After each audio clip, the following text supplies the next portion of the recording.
Bom, então, muito boa tarde. Regressa a Transcendência do Ecrã, este conjunto de sessões sobre as expressões do religioso no cinema português. Esta é a sétima sessão, e desta vez contamos com a Rita Benis, da Universidade de Lisboa, que nos vai apresentar um trabalho sobre o estranho caso de Angélica, um filme de 2010 de Manuel Oliveira, uma leitura religiosa à luz do pensamento de Simone Weil. E passo-lhe a palavra desde já, agradecendo. Uhum. Olá a todos, muito obrigada por estarem presentes e por ouvirem esta sessão que dediquei ao filme do Estranho Caso de Angélica, 2010, de Manuel de Oliveira, e onde farei uma leitura religiosa à luz do pensamento de Simone Weil. Bom, começo por partilhar aqui, então, este PowerPoint. Pronto. Ahm, eu comecei propus ao Sérgio esta imagem do filme porque tem uma relação com aquilo que eu vou falar entre as personagens dos Cavadores e a personagem do Fantasma de Angélica. Mas para começar, eu gostaria de. Isto é muito falar. Como é que eu. Já comecei. Para começar, gostava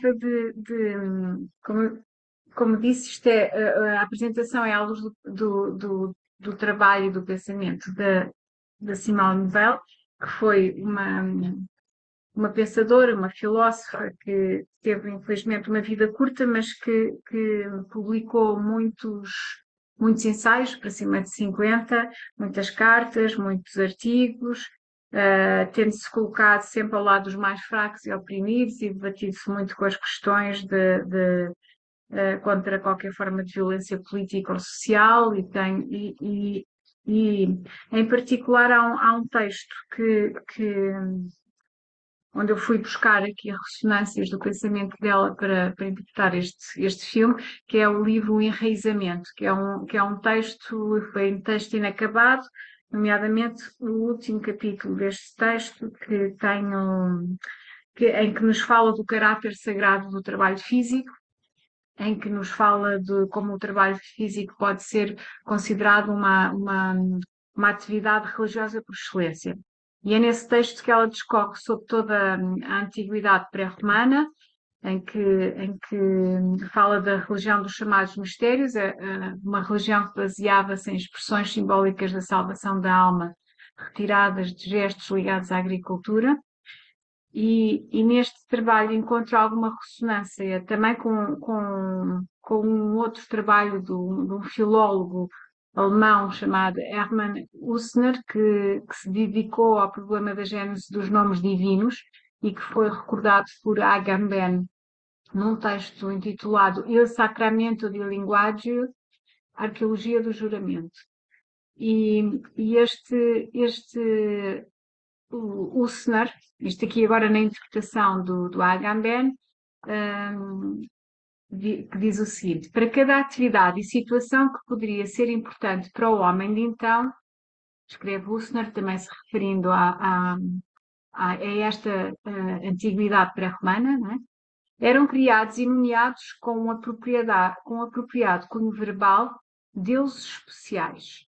Deste modo, não apenas se tornavam divinizadas atividades e situações na sua integralidade, mas também partes, atos singulares e momentos das mesmas.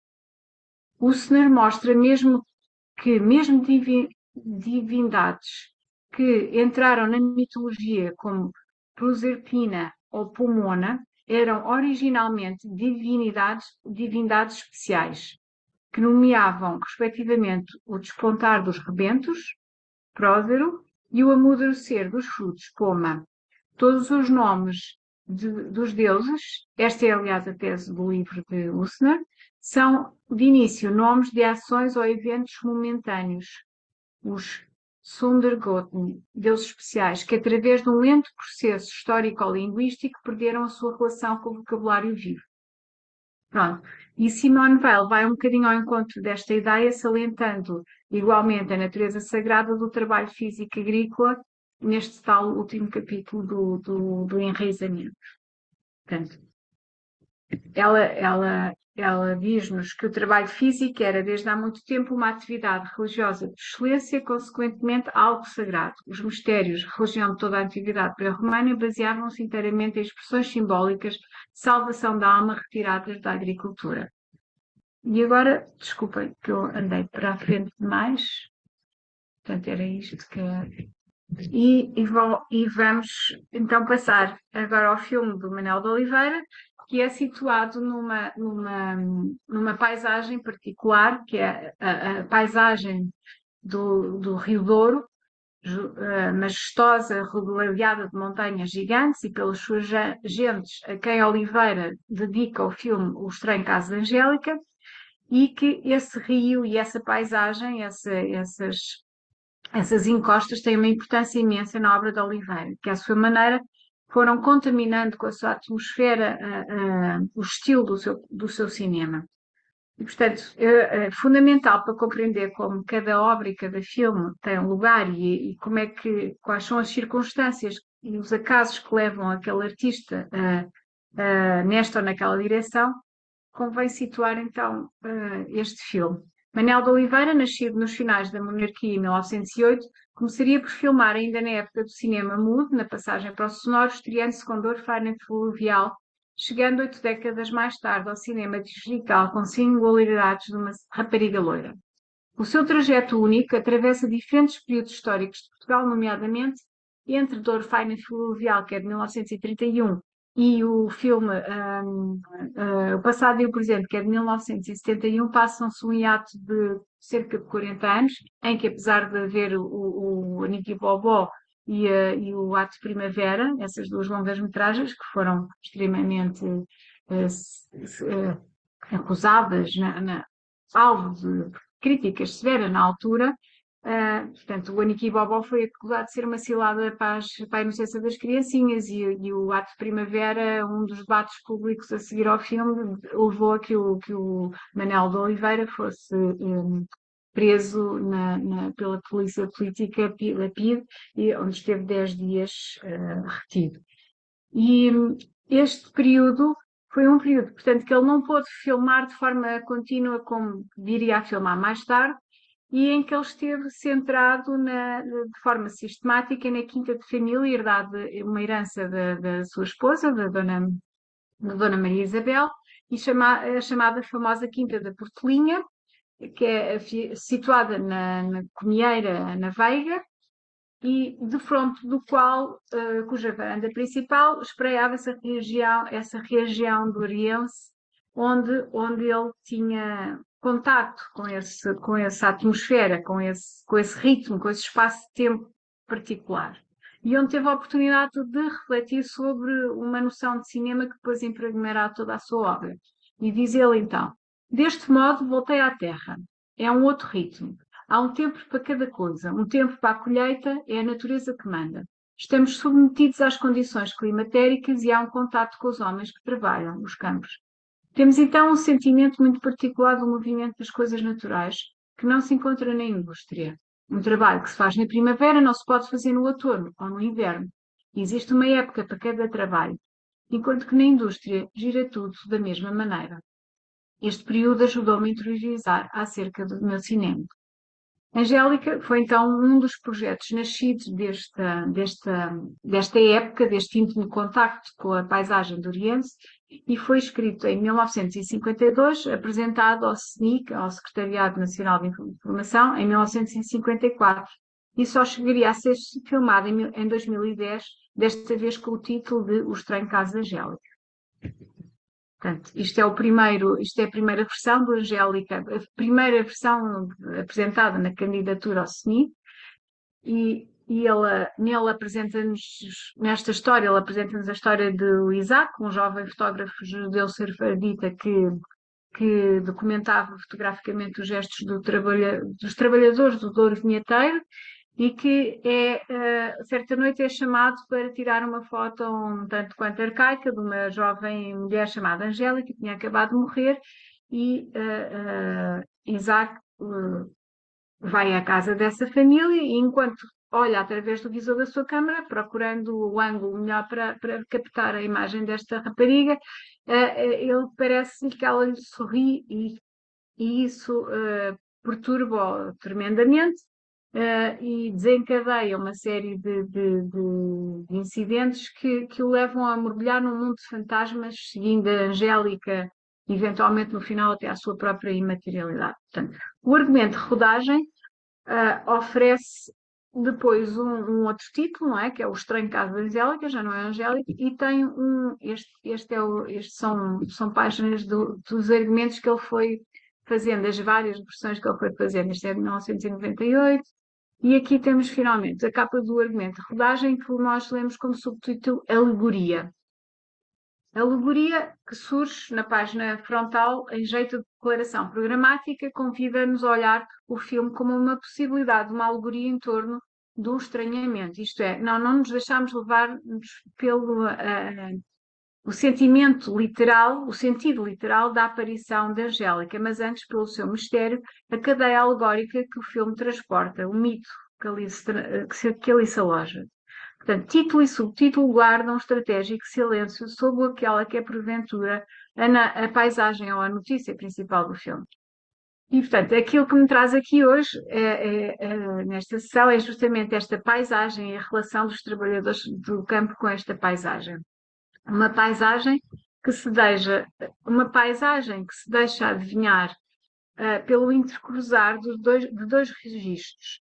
O registro da dimensão mais documental, que é o registro do realismo cinematográfico do filme, isto é, as sequências onde o protagonista Isaac fotografa os cavadores da vinha, e as sequências mais fantásticas são os episódios com o fantasma de Angélica, onde, por exemplo, o sonho de Angélica é uma sequência a preto e branco, sem diálogo, cuja artificialidade mágica evoca a simplicidade artesanal de Méliès, e já nas sequências realistas dos Cavadores das Vinhas, o trabalho é, vemos o trabalho agreste do Sol do Oriense, numas sequências que remetem para o cinema dos irmãos Lumière. Então, como eu dizia, estes dois registros, quando colocados lado a lado, deixam adivinhar um terceiro território que nasce deste encontro, que é uma espírito comum, apenas reconhecido no confronto, que diz respeito a algo de mais perceptível que visível. No fundo, que é a relação que atravessa estas duas representações. E daí a escolha desta imagem, não é? Desta imagem perturbante, que é as fotos dos cavadores, aliada à foto da Angélica no estendal. Quem é que é, afinal, aqui o fantasma? Quem é que é o vivo? Que espelham estas duas realidades. Ao meditar sobre esta relação, cavadores angélicas, encontrei uma relação com o pensamento de Simone Weil, em particular com o que a filósofa nos diz no último escrito, Os Enraizamentos, e sobre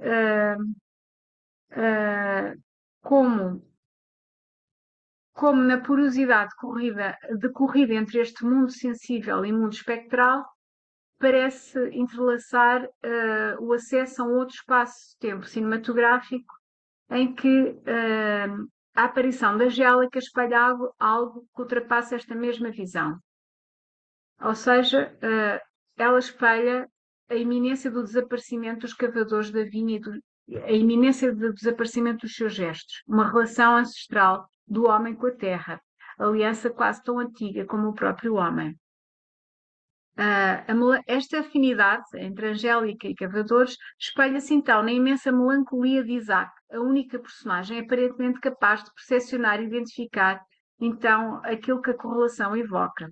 Apesar de ainda visíveis, os cavadores são também eles figuras fantomáticas, ainda que presas no real, fantasmas de gestos perdidos, que embora conservem a sua visibilidade, não deixam de ser tão ou mais espectrais que a própria Angélica.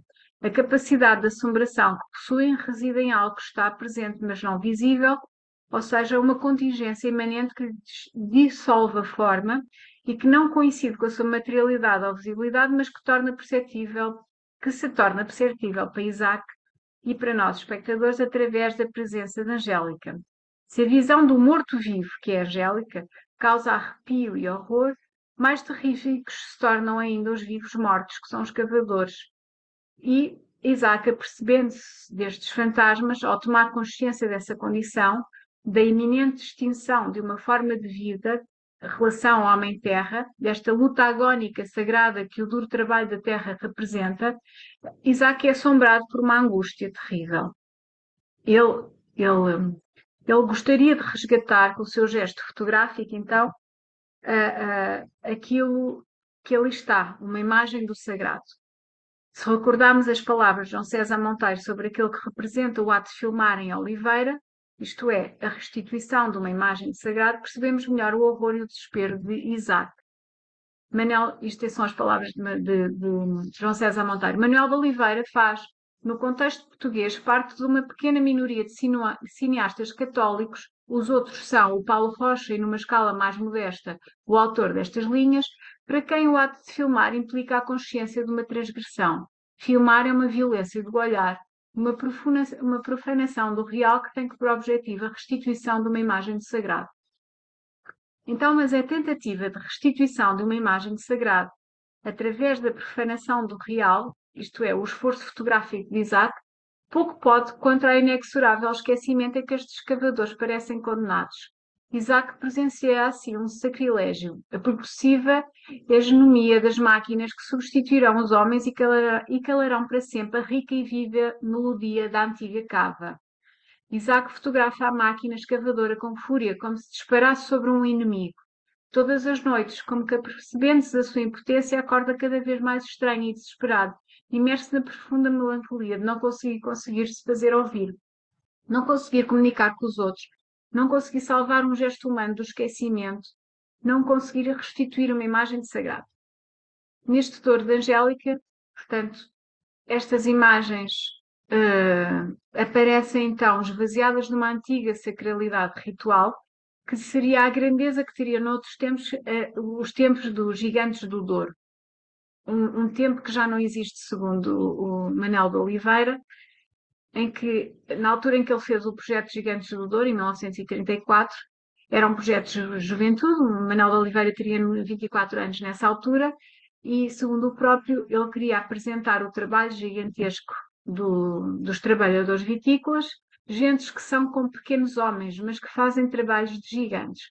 Fazem tudo manualmente, trabalham a terra, fazem socalcos, fazem explotações, carregam as uvas e os cestos, 70 kg por homem, estrumam a vinha, fazem isto a cantar, e no fim do dia, depois de terem comido, dançam à noite, fazem máscaras. Só se vê aqueles rostos fantásticos que dançam. Estes gigantes fantásticos que cantam e dançam ao longo da sua diária luta com a terra, trabalho físico cuja vivência é o centro espiritual de uma comunidade, já nos encontramos então no projeto de Angélica, escrito por Manuel de Oliveira, por um Manuel de Oliveira mais amadurecido, tinha 44 anos. Portanto, os idealizados trabalhadores vitícolas de Gigantes do Douro estão longe da realidade dos cavadores apresentados em Angélica, sendo estes desde logo anunciados como almas penadas. São como fantasmas, diz ele. E os seus trabalhos apresentados como um castigo, que as máquinas irão ou já estão a substituir. Os trabalhadores do vinho são como fantasmas, e os trabalhos da vinha são como um castigo. Isaac, em vez de ir ao encontro da pureza e idealização dos riscos ancestrais, prepara então com estas pobres almas penadas figuras masculinas com mais de coveiros do que de gigantes, perseguidos e atormentados, que o perseguem e atormentam com as suas grotescas sachuladas durante os seus pesadelos. E ouvimos nos seus pesadelos ele a ser incomodado pelos grunhidos dos cavadores.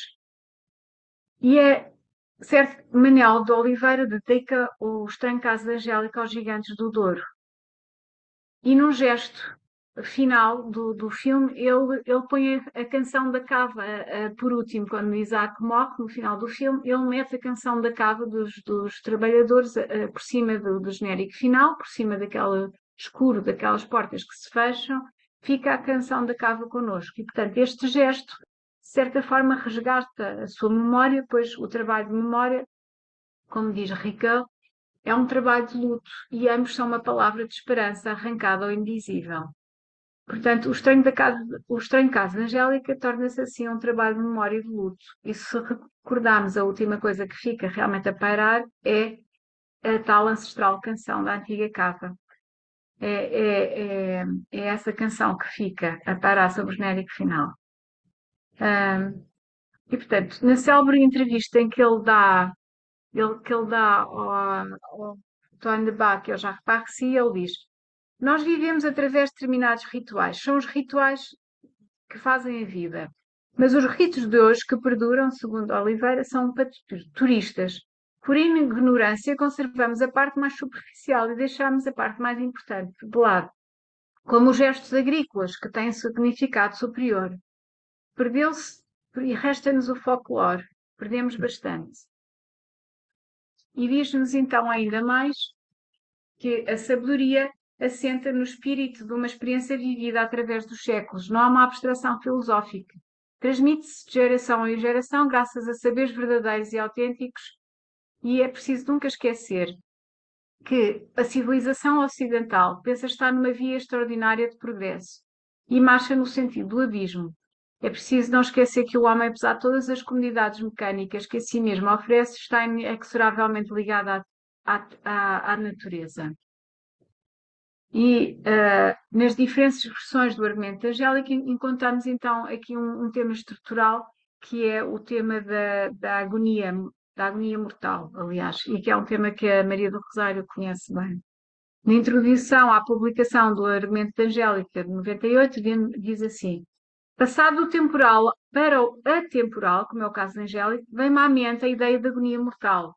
Enfim, a grande luta da sobrevivência, o peso pesado imposto pela condição humana e pelas leis da natureza. A agonia mortal que, no âmbito social, muitas vezes elude aqueles que têm o poder em oposição a um número muito maior que a eles está submetido e marcado pelo infortúnio, às vezes suporta a dor de um sofrimento tão agudo que chega mesmo ao ponto de sublimação.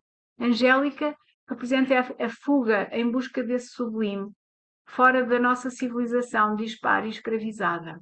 Portanto, esta ideia de agonia que emerge no discurso de Oliveira ao longo do tempo, nas suas entrevistas, ele escreve como uma luta contra a morte. É uma luta imbuída de um significado espiritual que é uma luta que começa quando uma pessoa nasce, uma luta constante e permanente. A palavra agonia, que veio até nós dos gregos, aplica-se a uma luta aos atletas. Desde que nascemos, a morte está próxima, não deixando a menor ocasião.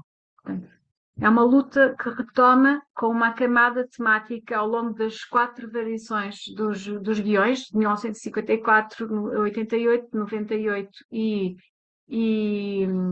2010, e que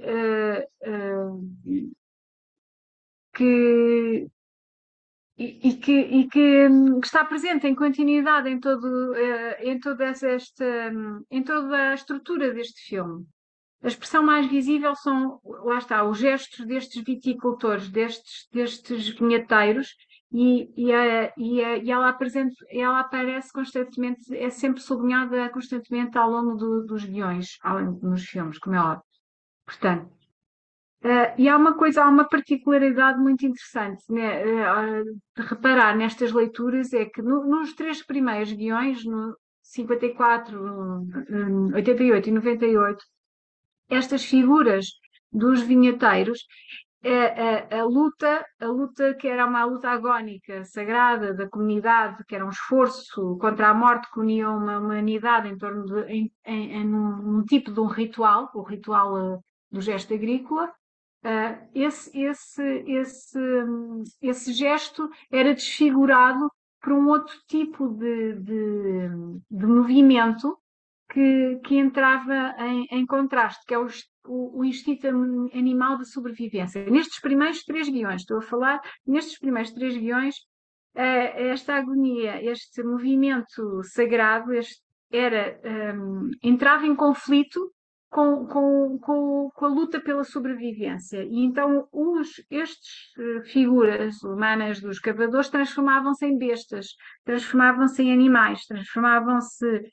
Portanto, paralelamente contra a morte, as pessoas eram animadas. Estou a citar o Oliveira. Paralelamente contra a morte, as pessoas são animadas com um instinto muito profundo de autodefesa que pode transformar-se em agressão e violência. Este instinto animal de sobrevivência é complicado e interfere com a tal luta agónica mais bonita, a agonia mortal, ao que fomos aqui chamados a este plano, a esta terra, não é? E estas duas forças motrizes distintas norteiam estas três primeiras versões do projeto do Manuel de Oliveira, e depois ele deixa cair isto no guião final, no Angélica final de 2010. As figuras dos cavadores estão nesta luta agónica, participam deste esforço, só que em vez de serem substituídos por esgares bestiais são substituídos por uma força que os transforma em almas penadas. Portanto, eles deixam de estar num conflito interno entre o instinto animal e a luta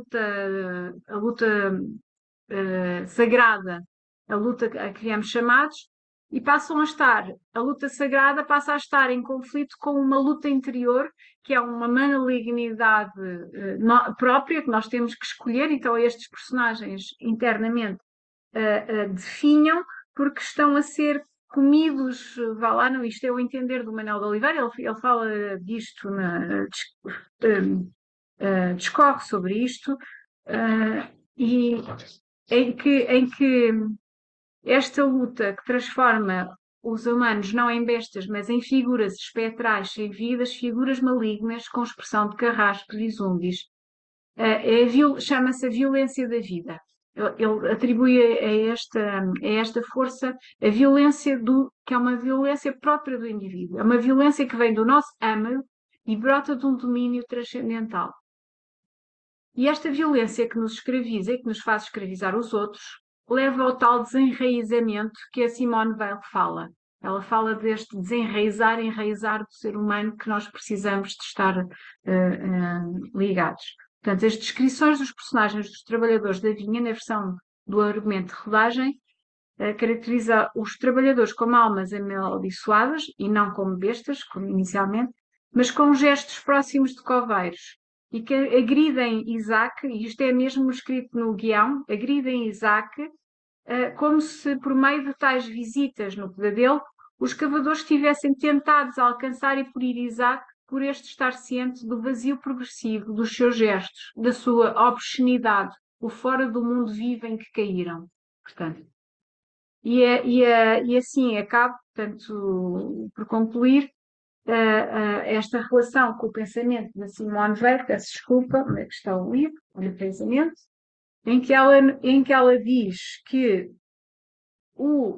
todas as tradições religiosas da antiguidade fazem remontar todos os ofícios a um ensino direto de Deus.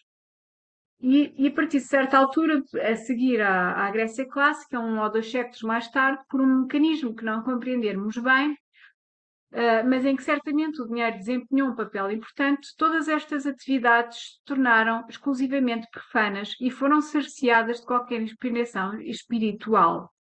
E acrescenta então que esta percepção, que a percepção recíproca do religioso e do profano é a essência de uma civilização cristã. E no fundo é isto que nós vemos aqui acontecer com estas figuras do Manuel de Oliveira, é que elas estão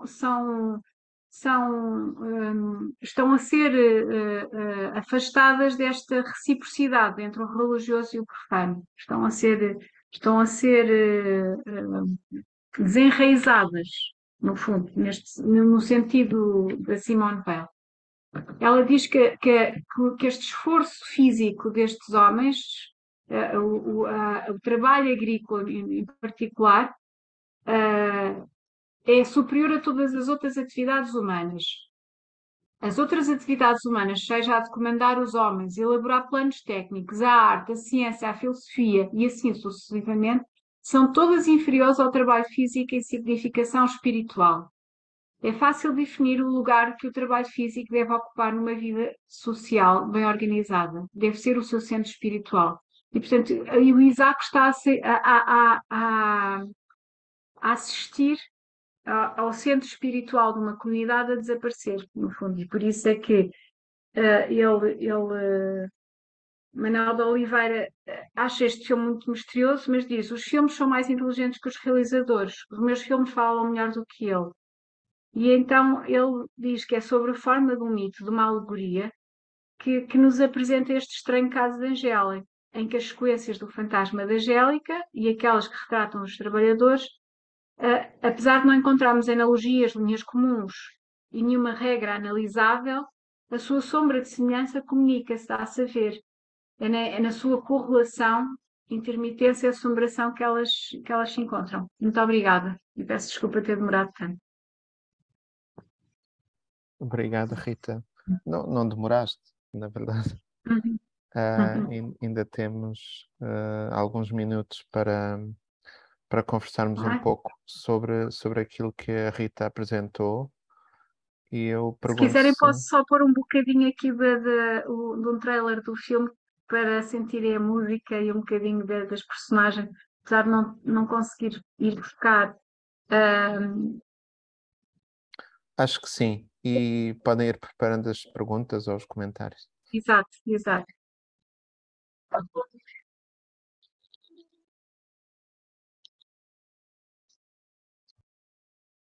Gerald ainda pasta, mesmo resto parece claro.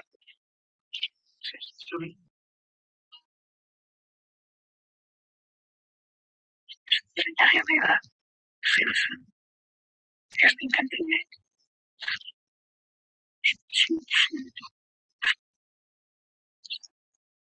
Nós não estamos a ouvir bem, penso eu.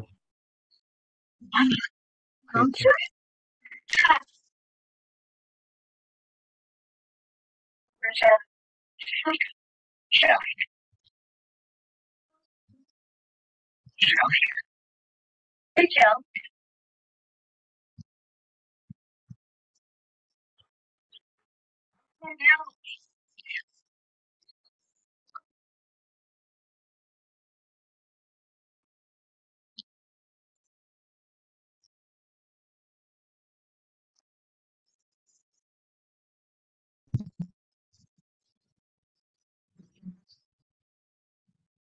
Eu, pelo menos aqui tive alguma dificuldade em ouvir. Não sei se falhou Sim, a também. partilha do Também. som, Pois, foi. Sim. Também não ouvi. mas Mas deu para ver bem. O viu-se som bem. saiu É que distorcido.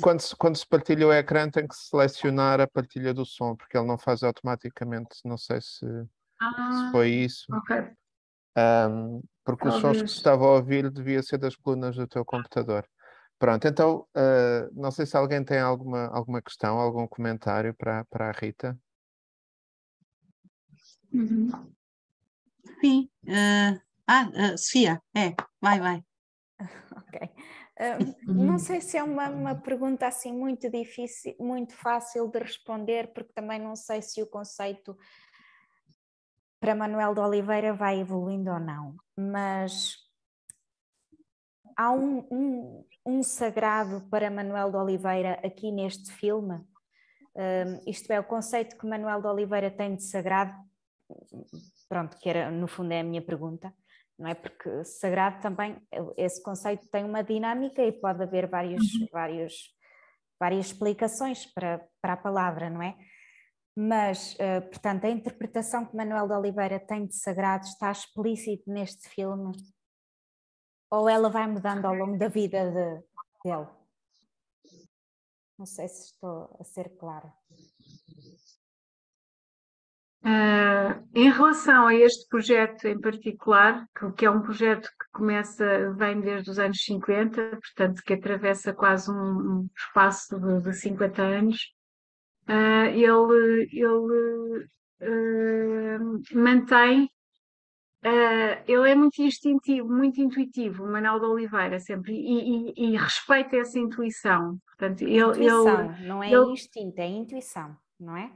sim, sim, sim. Pronto. Ele sabe que está ali qualquer coisa que. E confia que está à procura de qualquer coisa, ele está sempre à procura de perceber o que é que está lá para lá da morte, não é? Para ele, assim, Camilo Castelo Branco é uma das figuras tutelares da obra dele e a obsessão maior de Camilo Castelo Branco era eu amo tudo, mas amo muito mais a morte, não é? E o Manuel de Oliveira também vive fascinado pelo que é que estará por trás desta porta, desta passagem. Ele acredita que está alguma coisa por trás desta passagem e tem uma visão muito cristã, católica. E claro que é um realizador com imensas ironias mas a visão do sagrado, sim, a visão do sagrado destes gestos, ele não tem a menor dúvida que estes gestos de ligação à terra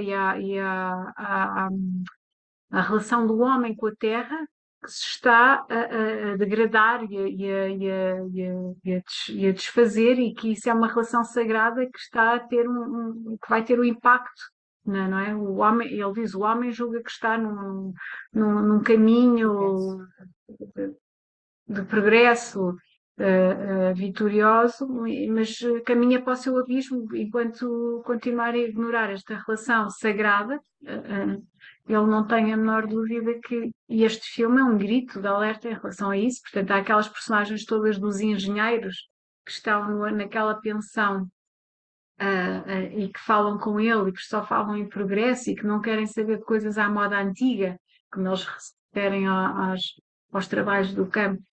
E isso é um trabalho à moda antiga que já ninguém quer fazer e que não interessa. E o Manuel de Oliveira está como a personagem do Isaac, está em silêncio, porque ele também não consegue dizer exatamente, de forma assim explícita, explicar as coisas, mas sabe exatamente o que pretende. E, portanto, os meus filmes falam melhor do que eu Pois, própria era isso que eu ia dizer, por sobre isso é essa que ele diz matéria. isso, não é? Obrigada. Não. Obrigado. Penso que a Rosário tinha também questões ou comentários. Sim, queria, antes de mais, agradecer à Rita, gostei muito e acho que isto é tudo muitíssimo interessante. E a pergunta é se isso, bom, mas acho que acabou por já ficar respondida, talvez, Rita, mas está aqui um juízo sobre a contemporaneidade, não é? Por parte do Manuel de Oliveira, ou seja, a passagem das bestas a almas penadas, eu estive a pensar um bocadinho nisso, porque besta também é um, como é que é dizer, é um conceito pesado, não é? Mas as bestas, para Oliveira, quer dizer, as bestas humanas têm o paradoxo da dignidade, não é? Que a gente via no Douro Faina Fluvial, não é? Aquela comparação dos animais com as pessoas, mas para fazer ressaltar o drama da existência, não é? E, portanto, Exatamente. não é? A dignidade das pessoas Sim. no trabalho pesado, não é? No trabalho difícil. E, ou seja, a alma penada acaba por ser uma coisa bem mais trágica, não é? Para o olhar do Oliveira do que a besta, que é uma coisa curiosa, não é? Pode não ser evidente, pareceu-me isto, não é? Mas e também agora da resposta à Sofia, que ficou mais. É isso, não é? Que te parece? É muito interessante o que estás a dizer e agradeço esse comentário, porque realmente ele nunca chega a referir isso. Ele está sempre sente-se que ele está a palpar essa intuição, por exemplo, é exatamente isso, e ele nunca explica muito bem porque é que decidiu tornar estes homens agora com um outro perfil diferente do que tinha antigamente. Mas é nitidamente isso que estás a dizer. Eles estão a ser comidos por essa circunstância e essa luta interna. Portanto, que os tornam perdem a dimensão, digamos, física carnal, que não é objeção nenhuma, não é? Antes, pelo contrário, faz parte da natureza humana, não é? E que pior é ficar-se almas penadas, porque o ser humano não é alma penada, não é? Também concordo com essa leitura, Rita, e para não tomar tempo, faço só deixar assim no ar duas observações, foram coisas que me vieram à cabeça, que foi a ligação a outros dois cineastas, porque eu estive há pouco tempo em Itália e vi que está a haver em Roma, uma grande efeméride sobre o Pasolini. E então os autocarros têm uns cartazes grandes com as várias, as várias conferências, exposições, etc., que vão acontecer ao longo de meses, mas é interessantíssimo, é a cara do Pasolini e a frase que se vê é: tudo é santo. Fiquei impressionada com isto e acho que tudo é santo. E achei interessantíssimo, não é? Que esta coisa, não é? E pensar no que estavas agora a dizer sobre esta obra do Oliveira e esta relação que fazes com a Weil e sobre a questão do sagrado e do profano, não é? E também, por outro lado, este filme sempre me fez pensar imenso no Tarkovsky, porque há um filme dele, agora não tenho a certeza se é o Espelho ou se é o Nostalgia, em que se vê também uma mulher numa cama e que depois levanta, quer dizer, aquela imagem da levitação dos corpos, também acontece no Tarkovsky, e ele também tinha muito esta ideia da sacralidade, quer dizer, que o cinema também era para dar a ver a realidade até ao seu fundo último, não é? Portanto, pronto, isto agora foram só dois brevíssimos comentários porque achei piada, me vieram-me à cabeça. Gostei muito, agradeço muito desta relação realmente da distinção entre a dignidade das bestas, que no fundo também lutam pela sobrevivência, mas não têm nada de maligno nisso, não é? Não se encontra. Enquanto que as almas penadas já têm outra carga, como é óbvio, e ele aí conseguiu definir, apurar melhor esse, esse fora do mundo vivo em que estes personagens caem. Uhum. E esse é muito giro, é bem mais trágico, claro. Obrigada. Mas eu quero acreditar que ele figura-se a si próprio, não é? O personagem do Ricardo Crepa é uma figuração dele, como se andasse a reparar o território dos antigos gigantes do Douro, não é? Que está ali à procura de um território que já não é aquele que ele viu em jovem, e que é um outro, e é um encontro difícil, mas ao mesmo tempo ele parte ligado a essa canção da casa, portanto ele parte ligado a esse ritual, a esse gesto de ligação do homem à terra, portanto a esse sagrado. E essa memória dessa ligação é o que vai salvar o dia, entre aspas, não é? Como São Paulo, quando diz ó morte, qual é a tua vitória, não é?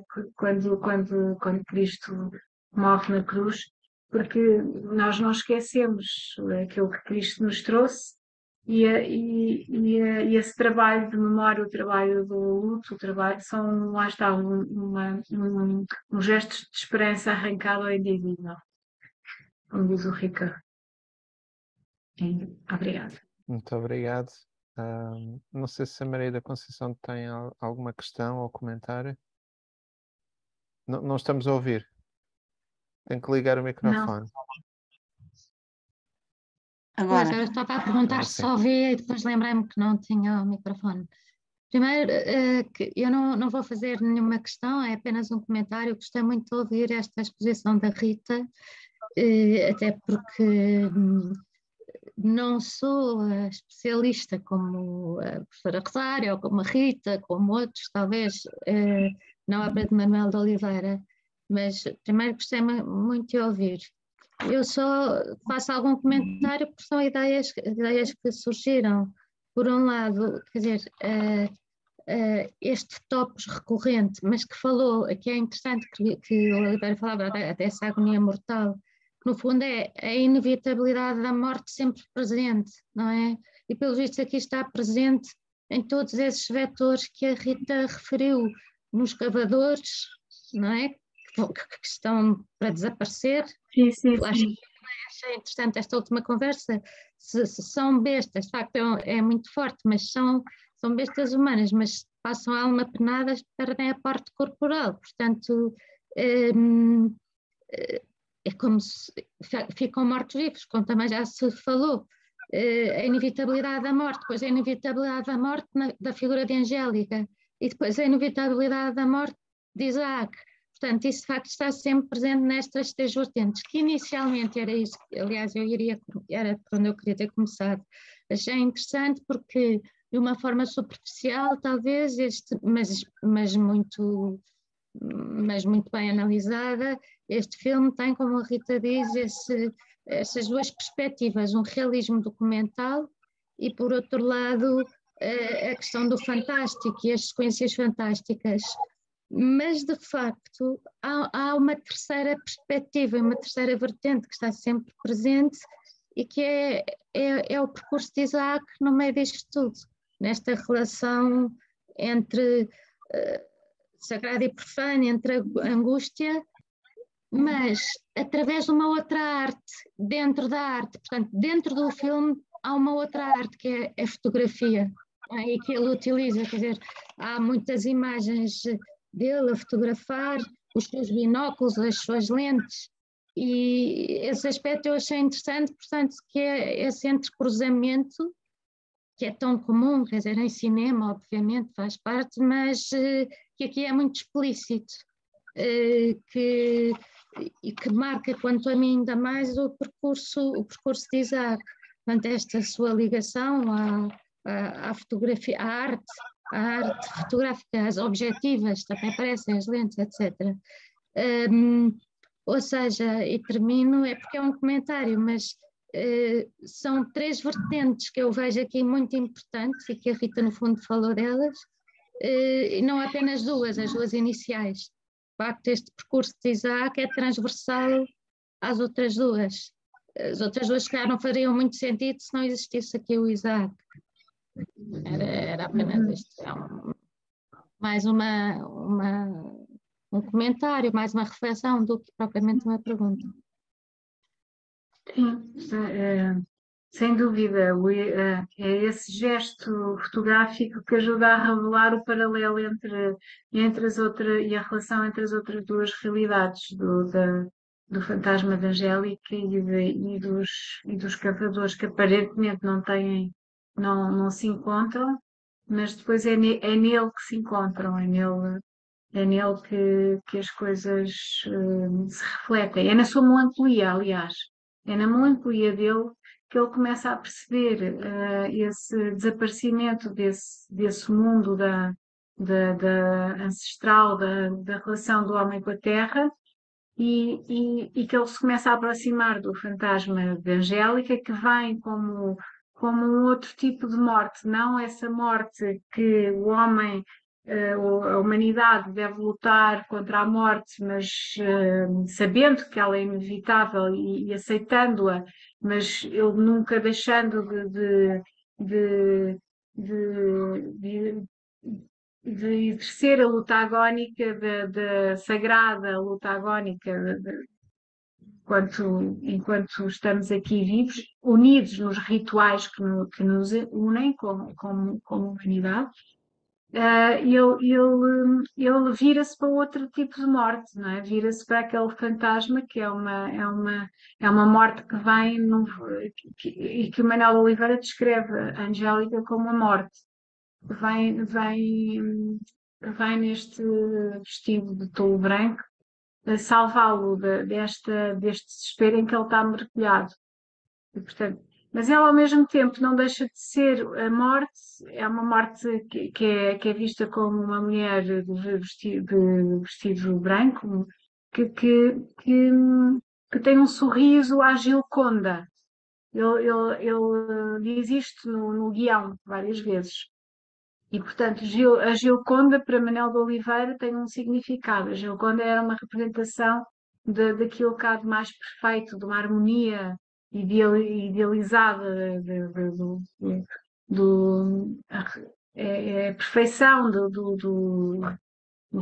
da obra de arte do sorriso, e que representam a harmonia e o alcance conseguido do gesto humano. E esse sorriso, e ele tem esse sorriso atravessa muitos filmes dele, aliás, nomeadamente o Visita à sua casa, Visita em Memórias, outros episódios, em que aparece lá o retrato da Mona Lisa, e também há um outro filme em que aparece no final do filme o meu caso, se não me engano. No meu caso, sim. E ele refere que a Angélica tem este sorriso, portanto, a Angélica também tem aqui uma dimensão de pureza que o vem salvar. Lá está, essa morte, que é uma promessa que o vem salvar de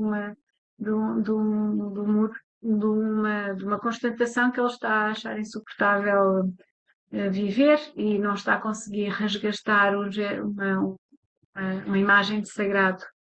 E, portanto, ele acaba por ser salvo pela Angélica, por essa imagem de perfeição. É assim uma figuração. Mas esta morte inevitável não é bem é uma morte inevitável, mas é uma morte que tem que ser aceite, não é? Pelo menos para a Simone Weil é assim que, que é a nossa aprendizagem cristã, tem que ser vivida. E o trabalho, o sofrimento que o trabalho e o gesto do trabalho sagrado também é essa perfeição, esse lado elevado que o trabalho agrícola tem, esse trabalho físico, que o torna superior às outras formas de trabalho, por dar ao ser humano, não é? Ao homem, esse esforço que, sendo menos violento que a morte, põe-no em contacto com essa aceitação do sofrimento. E o Manuel de Oliveira, quando fala em agonia mortal, fala numa luta contra a morte que une a humanidade em todos os tipos de rituais. E nessa união da comunidade, torna-se mais fácil a aceitação desta dor e desta inevitabilidade da morte. Portanto, é isso que eu vejo aqui também. Muito obrigada, Rita. Muito obrigada. Obrigada. Muito obrigado, não só à Rita, mas também a esses contributos a estas questões e estes comentários. Eu tinha só um pedido para fazer à Rita, se ela podia muito brevemente falar sobre a relação entre o plano da imanência, que ela desenvolveu muito, e o plano da transcendência. Nós eu e a Rosário demos a estas sessões o título de A Transcendência do Ecrã, e uma das questões que o filme coloca com grande intensidade e poder é esta ideia da fotografia como uma espécie de limiar entre mundos, não é? Quase como se fosse um mecanismo mediador que no fundo reflete os próprios mecanismos do cinema. Esta capacidade de o visível permitir ver o invisível.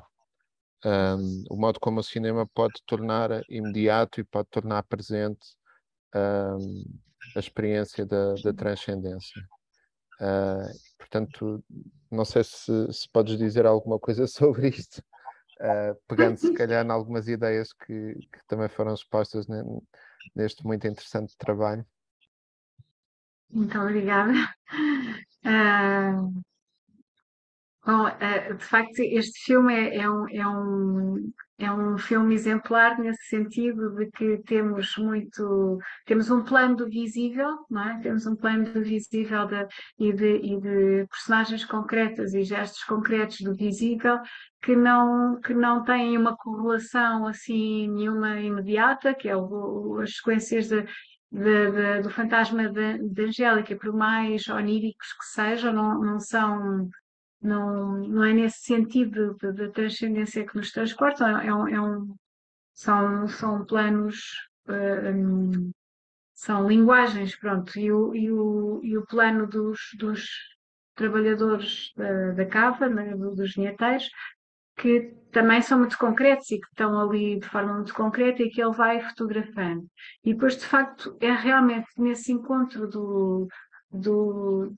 da fotografia, da arte da fotografia, em que até aquele estendal das fotografias funciona como um portal, porque até quando ele cruza o portal, quando ele cruza o fio das fotografias, há um diapasão que faz pão, que parece que nos indica essa transposição para um terceiro território onde vamos estar então em contacto com algo que não está visível de forma evidente, não está no ecrã de forma visível, mas está lá essa presença, até pelo som, é convocada. E depois é o pôr em paralelo, é um método Wittgensteiniano, pôr o ar de família, que nos dá um parentesco entre uma coisa e a outra que não é evidente, não é? Como um parentesco entre um pai e um filho, em que uma pessoa se vai comparar a sobrancelha, o nariz, não é no lábio, mas há um ar de família que está ali, evidente, que é visível para quem olha para aqueles dois rostos em paralelo. E aqui também há um ar de família que está no olhar do Isaac, justamente. É o olhar do Isaac que identifica esta relação entre esta figuração da morte da Angélica e os fantasmas dos vinheteiros, e que nos dá esse outro plano invisível. Não, Muito obrigado. Não, foi muito interessante este conjunto de comentários. Resta-me agradecer à Rita por este extraordinário trabalho, que com certeza ela ainda vai desenvolver depois até nós chegarmos ao termo deste pequeno projeto. E agradecer também o contributo de quem participou nesta sessão, e eu passava agora a palavra a Rosário, que vai anunciar a próxima sessão. Muito obrigado. Obrigada. Muito bem, então vamos de facto ter a sessão número 8 deste conjunto de sessões no próximo dia 23 de novembro, também quarta-feira, e quem vai falar é o Nelson Araújo. O tema é a imanência do sagrado e do profano em João de Deus, portanto, de João César Monteiro, 23 de novembro à mesma hora. Por isso, cá estaremos todos, espero bem, e mais alguns eventualmente que não tenham podido estar hoje. Recebi uma mensagem da Catarina a dizer que não, tinha sido impossível, e pronto, mais uma vez agradeço muitíssimo à Rita. E são tudo trabalhos para qualquer um de nós ainda em progresso, não é? Portanto, para desenvolver, mas acho que já partimos aqui de uma base muitíssimo boa e sólida. Portanto, bom trabalho para a Rita e para todos, e até breve, até mais tardar dia 23.